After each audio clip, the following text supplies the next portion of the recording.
Hello, everyone. Welcome to Developing Palates. I'm Aaron Loomis, and with me, as always, is Jiunn Liu. How you doing, Jiunn? Doing well.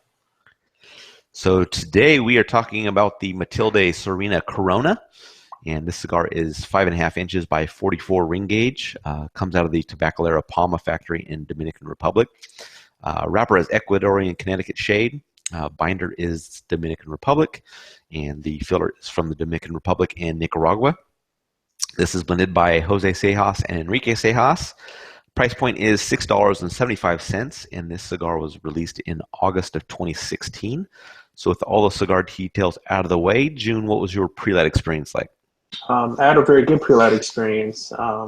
Starting with the wrapper, Colorado Claro shade, things well pressed. Aside from, there's one inch vein that was protruding kind of near the secondary band. Seems invisible and tight. Cigar feels well bunch rolled. I got a slight spongy feel to the entire cigar. The head finished off with a really well applied triple cap.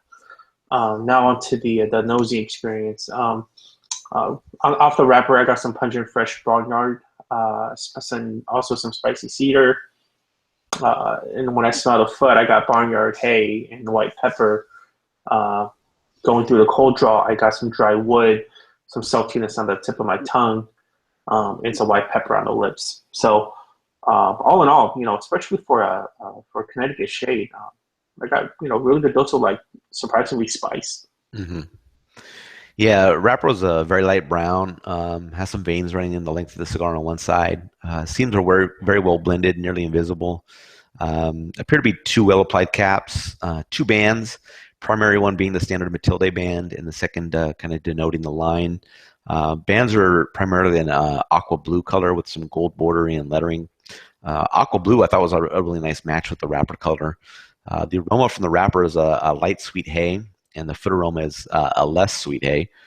Pre-light draw was a mix of the light sweet hay, leather, and pepper. And there was also a little bit of a peppery tingle that I was getting on my lips. So getting into flavor, what was your experience like? Um, Overall, medium body, medium strength cigar throughout the whole smoking experience. Starting from the beginning of the cigar, initial flavors I got a lot of richness in toasted wood, cream, black pepper. Half an inch in, I got like a roasted dry nuttiness, some baking spices. Through the nose, I got surprising amount of relatively powerful black pepper, followed by some roasted dry nuttiness. Finish pretty lengthy with the slight bright stone fruit, toasted wood, tongue layer, and black pepper.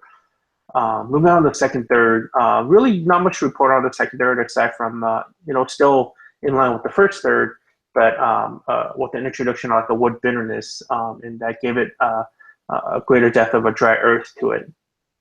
Moving on to the last third, the last third is kind of where I felt like the profile kind of died down, both in nuance and complexities. I mean, it was still a very tasty cigar at this point, and throughout the whole smoking experience in general.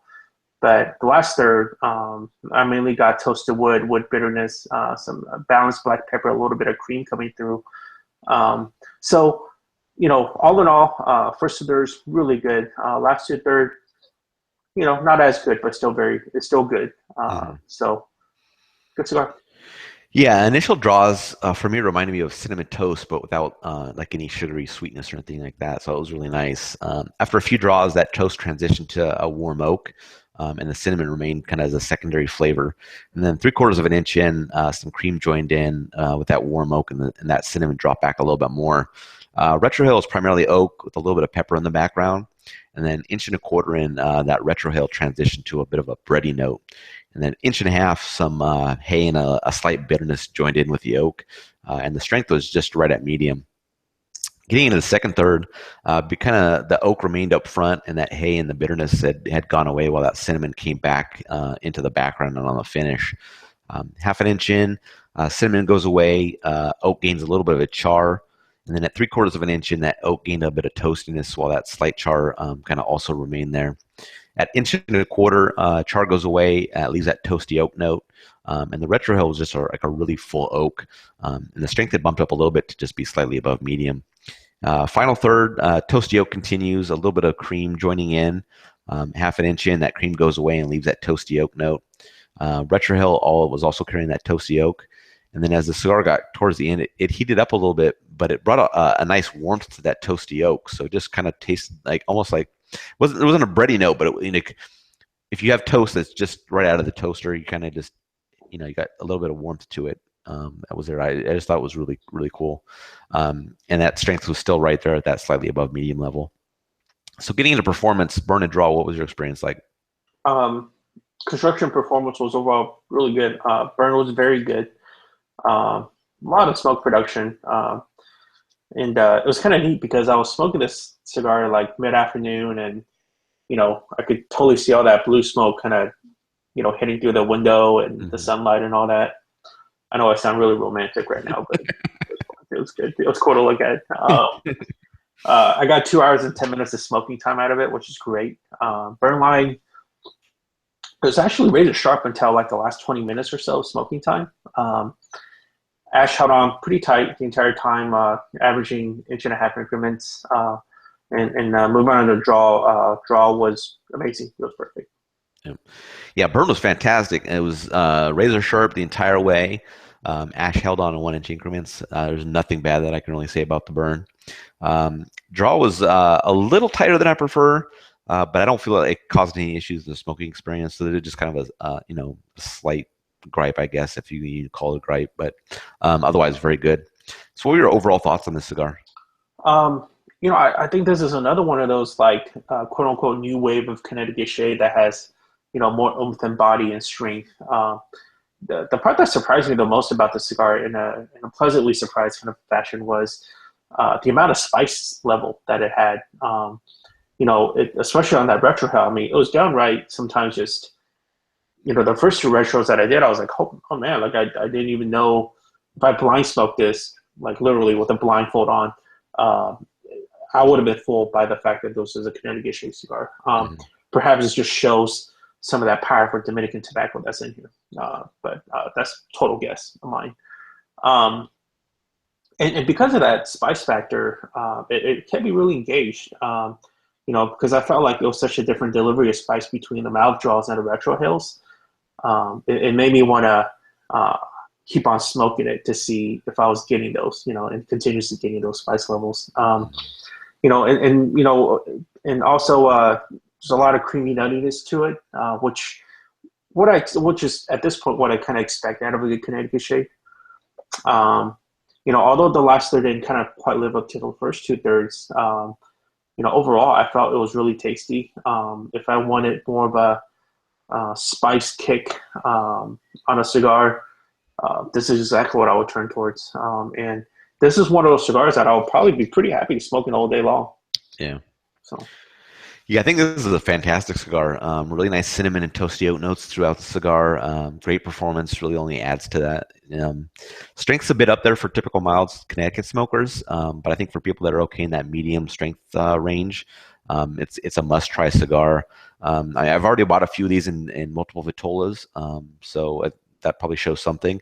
And while the price doesn't factor into our scoring, it's worth noting that this has a really good price too. I think it's $6.75 for the Corona, so it provides good value.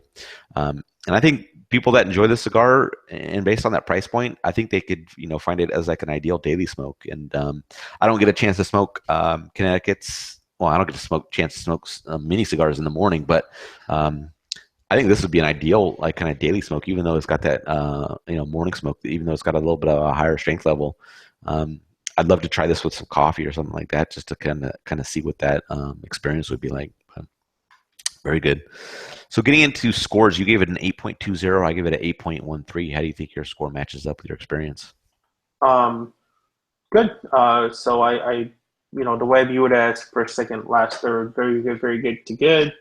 Coupled by great construction and overall having a very good experience. That's right up in the mark of a